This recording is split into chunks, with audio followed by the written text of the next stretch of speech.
చెప్పిన అబద్దాలు మర్చిపోయిండు. 6 గ్యారెంటీలు 100 రోజులు అన్న డైలాగులు మర్చిపోయిండు. ఇజ్జత్ తక్కువ మాటలు మాట్లాడుతుండు. నిన్నగాక మొన్న చెప్తున్నాడు కేసీఆర్ ను ఉరిదీయాలన్నట. కేసీఆర్ ను ఉరిదీయాలన్నట. ఎవడు చెప్తుండు? ఈ బడివే రేవంత్ రెడ్డి గాడు కేసీఆర్ ను ఉరిదీయాలని మాట్లాడుతున్నాడు. ఎందుకు తీయాల ఉరి? ఎందుకు తీయాల ఉరి? దశాబ్దాల కళ నీ కాంగ్రెస్ పార్టీ 1952 నుంచి తెలంగాణను పీడించి 56లో బలవంత పెళ్లి చేస్తే, ఇష్టం లేని ఆంధ్రకు తెలంగాణకు ఇష్టం లేని పెళ్లి చేస్తే, 68లో 370 మందిని చంపితే, 71వ సంవత్సరంలో 11 మంది పార్లమెంట్ సభ్యులను తెలంగాణ ప్రజలు గెలిపిస్తే కూడా వాళ్ళను ఆనాడు కూడా కొనుక్కుంటే, మళ్ళా 2004లో మాటిచ్చి 14 దాకా సావగొట్టి 1000 మంది ప్రాణాలు తీస్తే, వాటన్నిటికీ వ్యతిరేకంగా కొట్లాడి ఆఖరికి సావు నోట్లో తలబెట్టి తెలంగాణను తెచ్చినందుకు ఆ కేసీఆర్ కురేయాలి. ఎందుకు రేయాలి? తెచ్చిన తెలంగాణను భారతదేశంలో 73,000 కోట్లు, 1 కాదు 2 కాదు 11 పంటలకు 73,000 కోట్ల రూపాయలు 70 లక్షల మంది రైతుల ఖాతాల్లో రైతు బంధు రూపంలో వేసినందుకు ఇస్తావా ఊరి? లేదా భారతదేశంలో కాదు ప్రపంచంలో ఎక్కడ లేని విధంగా ఒక రైతు చచ్చిపోతే 5 లక్షల రైతు బీమా ఇచ్చినందుకు ఇస్తావా ఊరి? దేనికేస్తావు? 15 లక్షల మంది ఆడపిల్లలకు కళ్యాణ లక్ష్మి, షాదీ ముబారక్ పేరు మీద లగ్గాలు చేయించినందుకు ఇస్తావా మేనమామ లెక్క? లేకపోతే 15 లక్షల మంది ఆడపిల్లలకి గర్భం దాలిస్తే ఇంటికాడ బండ్ల గుసబెట్టుకొని హాస్పిటల్ కు తీసుకుపోయి మగబిడ్డ పుడితే 12,000, ఆడపిల్ల పుడితే 13,000 కేసీఆర్ కిట్ ఇచ్చి మళ్ళా ఇంటికాడ దిగబెట్టినందుకు ఇస్తావా? ఎందుకేస్తావు ఊరి? 2 సార్లు రుణమాఫీ చేసినందుక? లేదా భారతదేశంలోనే మొత్తం వ్యవసాయ ఉత్పత్తుల్లో టాప్ లో పంజాబ్ ను, హర్యానాను వెనుకకు నెట్టేసి అగ్రభాగాన్ని నిలబెట్టినందుకు ఊరేస్తావా? లేదా ఇంటింటికి నల్లబెట్టి మా ఆడబిడ్డలు కిలోమీటర్లు నడుచుకొని నీళ్లు తెచ్చుకునే గోస తప్పించినందుక? ఊరూరికి మిషన్ భగీరథ ట్యాంకులు కట్టించినందుక? ఎందుకు పెడతావు ఊరి? ఏం అక్కర ఉన్నది కేసీఆర్ ను ఉరిదీసేది? ఇవాళ ఎవరిని ఉరిదీయాలి? నిజానికి 420 హామీలు ఇచ్చి ఇక్కడనే వరంగల్, ఎక్కడనే కాదు ఇక్కడనే వరంగల్ పక్కకే రాహుల్ గాంధీని తీసుకొస్తే ఆయననేమో లీడర్ కాదు రీడర్. ఏం రాసిస్తే గది చదువుతాడు తప్ప ఆయనకు మన్ను కూడా తెలియదు. కాగితం మీద ఏం రాసిస్తే కూడా చదువుతాడు, పీకుతాడు. టీవీలలో వార్తలు చదువుతారు చూడు గట్లా. ఏదో రాయంగానే చదవాలి పోవాలి, ఏం ఎరకలేదు ఆయనకు. వచ్చిండు రాహుల్ గాంధీ. ఇక్కడనే వరంగల్కి వచ్చిండు. రైతుల మీటింగ్ పెట్టిరు. ఏం చెప్పిన రైతుల మీటింగ్ లా? కేసీఆర్ 10,000 ఇస్తుండు, మేము 15,000 ఇస్తాం రైతు బంధు అన్నారు. అన్నారా లేదా? ఇచ్చిర్రా మరి ఇళ్ళ మొక్కలకు? ఎన్నిసార్లు ఎగ్గొట్టిండు రైతు బంధు? 2 పంటలకు రైతు బంధు ఎగ్గొట్టిండు. ఇవాళ కూడా ఎంత ఇస్తున్నాడు? 12,000 అట. 15,000 ఇస్తా అన్నాడు, 12,000 బోనస్ ఇస్తా అన్నాడు ప్రతి పంటకు. మొక్కజొన్న వేసినా, పత్తి వేసినా, వరి అయినా, ఏదైనా సోయా అయినా, దేనికైనా 500 బోనస్ అన్నాడు. వస్తుందా బోనస్? వస్తుందా వస్తలేదా? కేసీఆర్ అస్సలుదారులకు ఇస్తున్నాడు, భూ యజమానులకు ఇస్తున్నాడు. నేను కౌలుదారులకు కూడా ఇస్తా, కౌలు రైతులకు కూడా ఇస్తా అన్నాడు. రైతు బంధు పడుతుందా కౌలుదారులకు? రైతులకే కాదు రైతు కూలీలకు ఇస్తా, నెలకు 1,000 రూపాయలు ఇస్తా అన్నాడు. 25 నెలలు అయిపోయా, వచ్చినాయి 25,000. మరి ఎవరిని ఊరి తీయాలి? రేవంత్ రెడ్డిని కాదు. రేవంత్ రెడ్డిని చాలా చేయాలి గాని, రేవంత్ రెడ్డి లాగుల తొండలు ఇడిచి పెడదాం తర్వాత. గాని ఊరి తీయాల్సింది రాహుల్ గాంధీ అనే హౌలగాన్ని. ఈ హౌలగాన్ని మన మీద రుద్దినా ఆ హౌలగాన్ని ఊరి తీయాలి. ఇక్కడ వరంగల్కి వచ్చి అబద్దాలు ఆడి రైతులను 70 లక్షల మంది రైతులను మోసం చేసిండు రాహుల్ గాంధీ. హౌలగాన్ని ఊరి తీయాలి నడి బజార్లా. ఇదే రాహుల్ గాంధీ హైదరాబాద్ లో అశోక్ నగర్కి పోయిండు. అక్కడ పోయి డైలాగులు కొట్టిండు. ఏమన్నాడు? కేసీఆర్, కేటీఆర్ ఇద్దరు ఉద్యోగాలు ఊడగొట్టుండ్రి, మీకు మొదటి సంవత్సరంలోనే 2 లక్షల ఉద్యోగాలు ఇస్తా అని అక్కడ ఉండే తమ్ముళ్లను, చెల్లెళ్లను రెచ్చగొట్టిండు. పాపం ఆ తమ్ముళ్ళు, చెల్లెలు నమ్మి పాపం తాండాలు ఉన్నోళ్ళు తాండాలకు వచ్చిరు, వాళ్ళ ఇళ్లకు, ఊర్లు ఉన్నోళ్ళు ఊర్లలోకి వచ్చిండ్రు, పట్నంలో ఉన్నోళ్ళు పట్నంలో పోయినరు. వాళ్ళ అమ్మ, అయ్య, తల్లి, తండ్రి, అవ్వ, తాత కాళ్ళు పట్టుకున్నారు. అగో మాకు ఉద్యోగాలు రావాలంటే మీరు కాంగ్రెస్ ఓటేయండి, రాహుల్ గాంధీ చెప్తుండు అని చెప్పి వాళ్ళు నమ్మి వాళ్ళ ఇంటోళ్ళతో కూడా నమ్మించి ఓట్లు వేయించి పాలకుర్తి కాన్స్టిట్యున్సీలా ఏం అభివృద్ధి తక్కువ చేసిండు దయాకర్ రావు గారు? పాలకుర్తి లాంటి కాన్స్టిట్యున్సీలో కూడా 7 సార్లు గెలిచిన కాన్స్టిట్యున్సీలో కూడా ఈ దొంగ మాటలతో 2 లక్షల ఉద్యోగాలను నమ్మించి ఆ పిల్లగాళ్ళని రెచ్చగొట్టి ఇదే రాహుల్ గాంధీ అనే హౌలగాడు అశోక్ నగర్కి వచ్చి ఆ రోజు వాగ్దానం చేస్తే ఆ పిల్లలు కూడా నమ్మి మోసపోయి ఈ రోజు ఓట్లేసి బాధపడతా ఉన్నారు. ఎవరిని తీయాలి ఉరి? మరి 2 లక్షల ఉద్యోగాలని చెప్పి మోసం చేసిన రాహుల్ గాంధీని ఉరి తీయద్దా? 420 హామీలు ఇచ్చారు. మా ఆడబిడ్డలకు చెప్పిండ్రు అత్తలకు 4,000 ఇస్తాం, అత్తలకు 4,000, కోడళ్ళకి ఎంత ఇస్తామన్నారు? 2,500. మరి సిగ్గున్నదా వీళ్లకు? ఇవ్వాలన్నట్టు 2,500 ఎక్కడో వీకినాయి. ఇప్పుడు ఏమంటుండే తెలుసా రేవంత్ రెడ్డి కొత్తగా? 1 కోటి మంది ఆడోళ్ళను కోటీశ్వరులు ఎత్తారట. 2,500 ఏ శాతం అయితే లేదు కానీ 1 కోటి మంది మహిళలను కోటీశ్వరులు ఎత్తారట. బతుకమ్మకు చీర పెట్టే ముఖం లేదు, ఆడబిడ్డ ప్రసూతికి పోతే కేసీఆర్ కిట్ ఇచ్చే ముఖం లేదు కానీ ఈ సిపాయి అట కోటీశ్వరులను చేస్తారట. కోటీశ్వరులను చేసుడు కాదు. రేవంత్ రెడ్డి నేను అడుగుతున్నా, నువ్వు చెప్పిన మాటనే కదా కేసీఆర్ కళ్యాణ లక్ష్మి ₹1,00,000 ఇస్తే నేను తులం బంగారం ఇస్తాను. ఇచ్చినవా ఎక్కడన్నా తులం బంగారం? నేను ముందే చెప్పిన, పాలకుర్తికి వచ్చినాడు చెప్పిన మీకు. ఏం చెప్పినా? వీళ్ళు బంగారం ఇచ్చేటోళ్ళు కాదు, పుస్తలతాడు ఎత్తుకపోయేటోళ్ళు వీళ్ళని చెప్పిన. ఇలా నిజంగానే పుస్తలతాడు తాకట్టు పెట్టే రోజులు ఈ దరిద్ర రోజుల్లో మళ్ళీ వచ్చినాయి. ఇంకోటి నాకు అర్థం కాదు, సరే అబద్దాలు చెప్పిర్రు, నెలకు 100 కోట్లు కడుతున్నాడు ఢిల్లీకి, మొత్తానికి కుర్చీ కాపాడుకుంటున్నాడు రేవంత్ రెడ్డి. కానీ ఏం రోగం ఏందో కానీ తెల్లారు లేస్తే అసెంబ్లీలో అయితే బయట ఏందో మొరుగుడు ఏందో నాకైతే అర్థం కాదు. ముఖ్యమంత్రి అయినావు కదా, మంచిగా హాయికి కూర్చో, ఎట్లాగో మోసం చేసినావు, గద్దెకెక్కినావు, మంచిగా ముఖ్యమంత్రి పదవిలో కూర్చున్నావు, నీ కాంగ్రెస్ వాళ్ళందరినీ తొక్కుడు దొక్కినావు, పాపం పాతోళ్ళందరినీ. మరి సపరేట్గా మంచిగా సుఖంగా క్రికెట్ ఆడుకుంటా, ఫుట్బాల్ ఆడుకుంటా టైంపాస్ చేయి. ఏందో అర్థం కాదా, ఒర్రుడేందో ఆ కొట్టుడేందో. నిన్న చూసిర్రా మీరు? ఆయనకు సెక్యూరిటీగా ఉన్న ఒక పోలీస్ అధికారిని కొడతాడు, చూసిర్రా లేదా వీడియో? సెక్యూరిటీ వాళ్ళని కూడా కొడతావు ఆఖరికి నువ్వు. అందుకే నేను చెప్పిన రేవంత్ రెడ్డి భార్యకు, ఆమె పేరు గీతమ్మ, పాపం ఆమె మంచిదే ఉన్నట్టున్నది.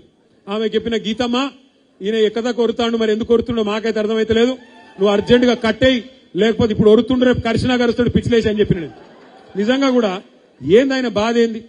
పోనీ ఆ అరిసే అరుపులల్లా ఏమన్నా 4 మంచి మాటలు ఉండాలనా? ఎప్పుడు తిట్టుడే తప్ప ఏం లేదా?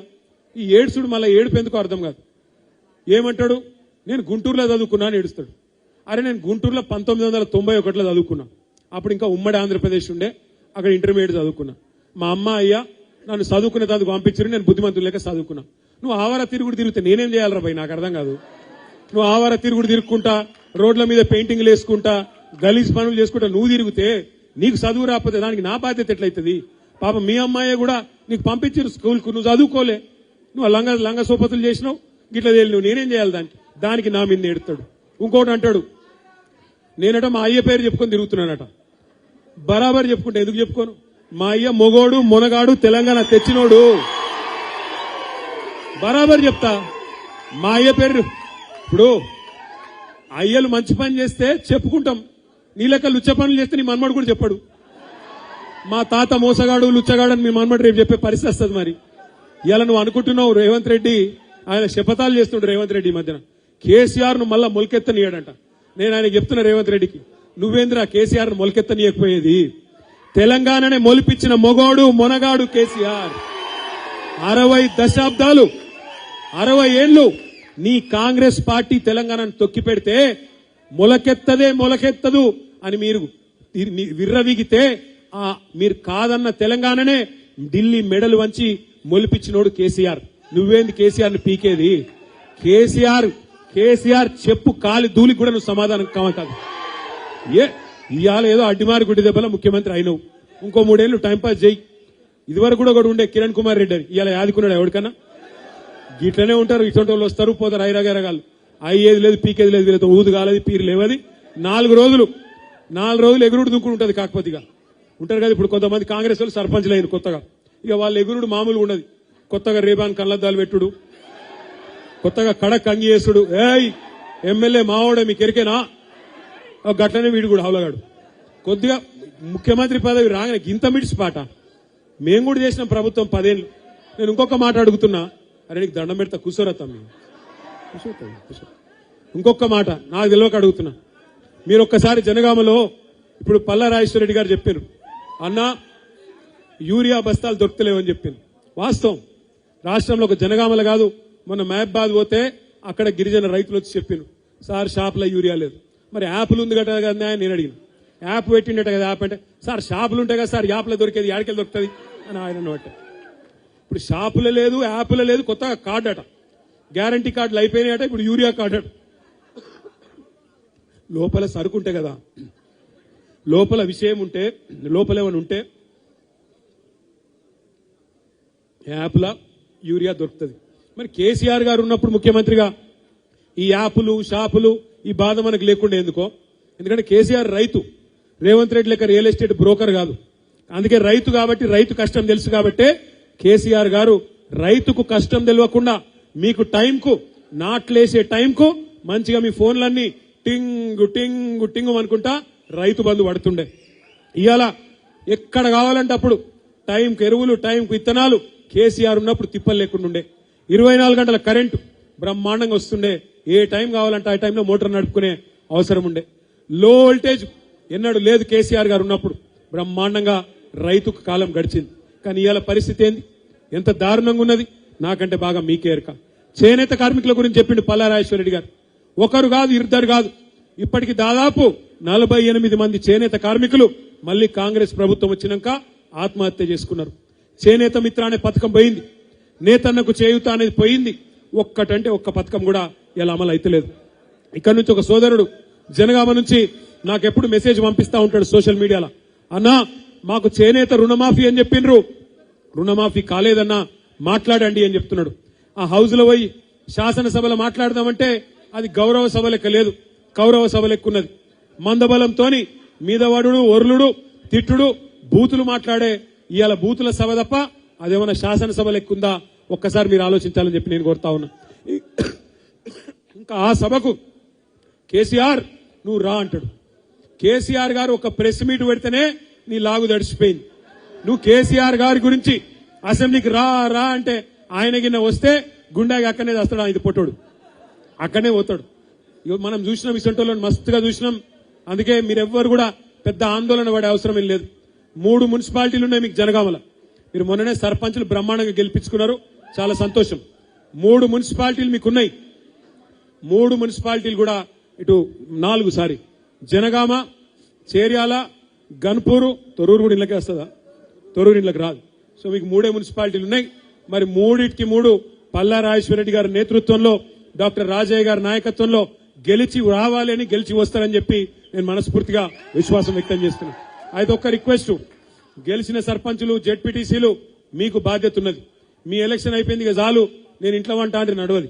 పార్టీ అన్నప్పుడు మీకు కూడా బాధ్యత పెడతారు. దయచేసి మీరు కూడా రావాలి. మీరు కూడా తలా ఒక వార్డు ఇన్ఛార్జ్ తీసుకోవాలి, తప్పకుండా తిరగాలి. తప్పకుండా మీరు మొన్నటిదాకా మీరు ఎట్లయితే మరి కష్టపడి ఒక్కొక్క ఓటర్ను ప్రసన్నం చేసుకుని గెలిచినరో, రేపు మున్సిపాలిటీలో కూడా మీరందరూ కూడా దయచేసి పాత్ర పోషించాలి. తప్పకుండా పార్టీ పని చేయాలని చెప్పి కూడా నేను కోరుతా ఉన్నా. అట్లాగే ఇంకొక మాట కూడా నేను విజ్ఞప్తి చేస్తున్నా. చాలా చోట్ల మీ జనగామ జిల్లా వాళ్ళేమో మీరు బుద్ధిమంతులు, కేసీఆర్ గారు ఎవరికి టికెట్ ఇస్తే వాళ్ళని గెలిపించారు.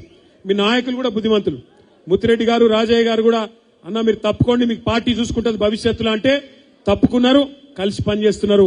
ఇవాళ కూడా ఇప్పటిదాకా స్టేజ్ మీద ఉన్నారు. అధికారంలో ఉన్నా ప్రతిపక్షంలో ఉన్నా క్రమశిక్షణ కలిగిన సైనికుల్లాగా వారిద్దరు ఇక్కడ ఉన్నారు. నేను మిమ్మల్ని కోరుతా ఉన్నా, జనగామలో మీరు గన్పూర్లో జనగామలో పార్టీ ఎవరికి బీఫామ్ ఇస్తే వాళ్ళని మీరు గెలిపించింది. కానీ మొన్న మీరు గెలిచింది సర్పంచ్ ఎన్నికల్లో, అది క్వార్టర్ ఫైనల్. రేపు సెమీఫైనల్ రాబోతున్నది జిల్లా పరిషత్ రూపంలో. అటెన్క ఫైనల్ 2028 లో ఉంటది. 2028 లో ఫైనల్లో లేదా జిల్లా పరిషత్ లో యాది పెట్టుకోండి, కారు గుర్తు మీద ఎవరు వచ్చినా ఆలోచించద్దు. కారు గుర్తు కనవడంగానే కేసీఆర్ యాదికి రావాలి తప్ప అభ్యర్థి పొడుగున్నాడు, పొట్టిగున్నాడు, మంచోడు, షెడ్డోడు మనకు అనవసరం. కారు గుర్తు కనబడితే చాలు, కళ్ళు మూసుకొని ఒత్తుడే ఉండాలి. ఉంటాయి, కుటుంబం అన్నాక సమస్యలు ఉంటాయి, కొంత అక్కడక్కడ అలుగుడు గులుగుడు ఉంటది, లేకపోతే అది కుటుంబమే కాదు, ఉంటాయి. ఇప్పుడు ఒక ఇంట్లో 4 మనుషులు ఉంటేనే సాయంత్రం ఏం కూర వండుకుందామంటే ఒకడు వంకాయ అంటాడు, ఒకడు బెండకాయ అంటాడు. ఉంటాయి పంచాయతీలు. కానీ ఇంట్లో అనుకోవాలి, కూర్చోవాలి, మళ్ళా కలిసి బోధినాలి, కలిసి కొట్లాడాలి. ఒక గట్లనే ఏమైనా గులుగుడున్నా అలుగుడున్నా టికెట్ ఇచ్చేదాకానే ఉండాలి. గులుగుడే, గుద్దుడేనా? గులుగుడే గట్ల. ఎందుకంటే మళ్ళీ ఇప్పుడు అసలే ప్రతిపక్షంలో ఉన్నాం, మళ్ళా మన గులుగుడు మన అలుగుడు కాంగ్రెస్ వానికి బీజేపీకి సంధి ఎద్దు కదా. అందుకే దయచేసి నేను కోరేది, బీఫామ్ ఒకరికే వస్తుంది, బీఫామ్ ఒకరికే వస్తుంది. కాబట్టి ఆ వచ్చిన వాళ్ళు తప్పకుండా అన్ని ఆలోచించే వారికి పార్టీ టికెట్ ఇస్తుంది. కాబట్టి కళ్ళు మూసుకొని కారు గుర్తు మీద ఎవరుంటే వాళ్ళు కేసీఆర్ అనుకొని ఓటు ఒత్తాలి. రెండో మాట సర్పంచ్ జర ఆగుర్రా భయ్, సర్పంచులు గెలిచిన సర్పంచులకు నా విజ్ఞప్తి, మిమ్మల్ని భయపెట్టే ప్రయత్నం చేస్తారు, మిమ్మల్ని మిమ్మల్ని బెదిరించే ప్రయత్నం చేస్తారు. ఏం చెప్తారంటే సర్పంచులకు మీరు కాంగ్రెస్ లో చేరాలి, చేరకపోతే మీకు పైసలు ఇయ్యం, మీకు ఇది ఇయ్యం, అది ఇయ్యం అని బెదిరిస్తారు. నేను మిమ్మల్ని అందరినీ కోరుతున్నా, ఒకటే గుర్తుపెట్టుకోండి, మీకు సర్పంచులకు ఎవ్వల మేయర్బాణితో పైసలు వస్తలేవు.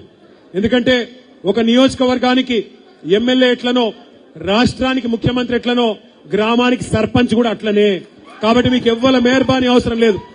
మీకు రాజ్యాంగం ప్రకారం, డాక్టర్ బాబాసాహెబ్ అంబేద్కర్ రాసిన రాజ్యాంగం ప్రకారం మీకు డైరెక్ట్ గా ఫైనాన్స్ కమిషన్ నుంచి మీకు డబ్బులు వస్తాయి, రావాల్సిందే. అది మీ హక్కు, ఎవడి మేయర్బాణి కాదు.